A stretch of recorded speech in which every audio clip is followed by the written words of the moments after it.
Welcome to Heaven to Stairway for the reaching. Mirror image, reaching for the stairway to heaven. Allowing to work through us and pray for us. Myself, Lori, and my prayer team.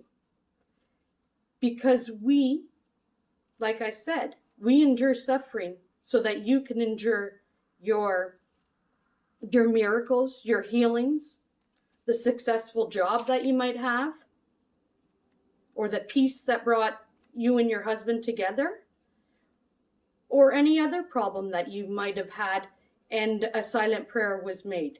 Maybe it was you couldn't have children and you were able to adopt.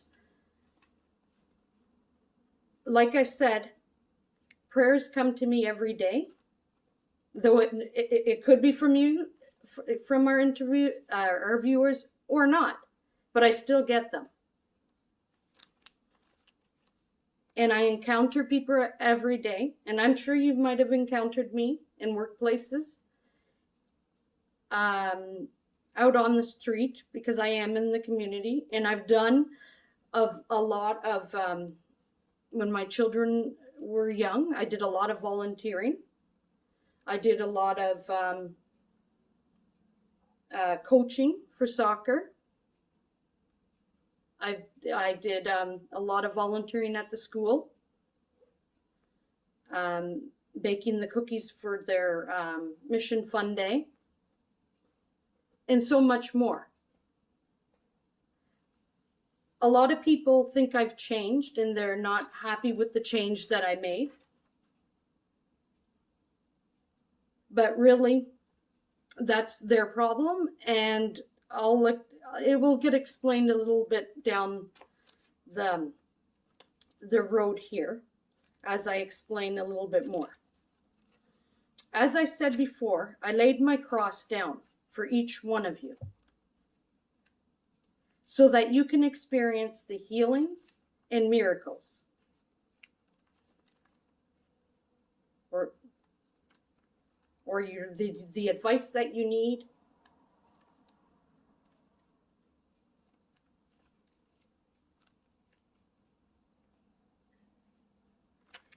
And like I've said before too, I've said that no one has ever endured what I have endured. I shouldn't say no one, because Jesus endured even more than what I endured. But they have not endured the attacks that I frequently have for the people that I pray for. Why do I do it? Because I love you all. My love is greater than what you would ever think of. Even though you may think I may be a bit rough and say I backed off from you, or we don't talk. It's because it's a case that I will get, not knowing who you are, not knowing what's to happen, and then after this few years or whatever that we're together is when I find out why you were placed in my life.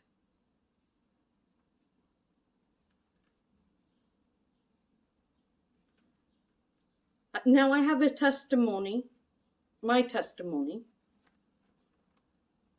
I came from a very large family. I was the only Canadian born in my family. I was raised with a background that made their own wine. I was not a drinker. And I lived a life that was very difficult. I had a lot of anxiety, and it was from the destruction of many things: mental abuse, sexual abuse from several people, bulliness, and I was used in many ways. Basically, I felt like a paper bag blowing in the wind. And as one of my viewers once said, I'm around a whole bunch of people. You can be around a whole bunch of people and feel so alone. And that is so true.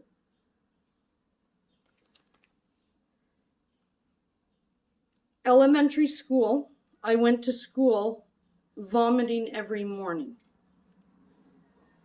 I was very anxious, and I was told that it was because I was anxious, that's why I was vomiting. Well, that wasn't true. I had down the road, after I've gotten my miracle, but I'll let you know. After I got my miracle, Jesus showed me that I have a very bad sensitivity to many things. And I was eating and drinking a lot of that item. And the thing is back in the past, at that time, if I would have figured it out that that was what it was, I would have died, because there wasn't, at that time, there was none of this dairy free and gluten free and all of that. So I would have, I would have starved to death. And it explains why I couldn't eat certain foods. And it explained why certain symptoms occurred with me.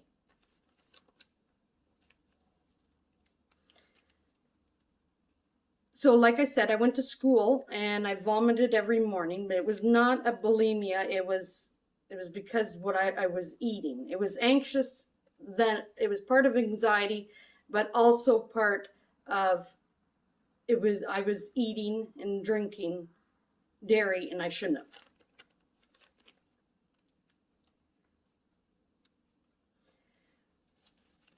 So in school, it was very difficult to learn. And I was held back a year.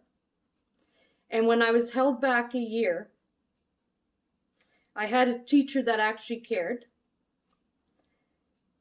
And I was motivated to work harder. But the problem was, the more harder I worked to succeed, my brain would shut down. Then I couldn't think straight, and then it would trigger the anxiety, which would then mess up my brain. So I relied a lot on people. And I went to my doctor, and I got on a medication for 10 years. Okay? It was a medication that numbed me. I couldn't cry for those 10 years. I didn't have emotions. Yet, the problem was, I still struggled with the thoughts. And the thoughts that I'm talking about, it's like, think of it as when you're looking at a dartboard and you're trying to focus on the bullseye. Well, I'm trying to focus on the bullseye, and I'm getting 50 darts coming at the same time. Okay? I kept this quiet because there was no one I could trust. And especially what even happened sexually and all of that. There was no one I could trust. And then on top of it, the one that I was closest, God had taken them away from me. Like, they left their physical body of this earth.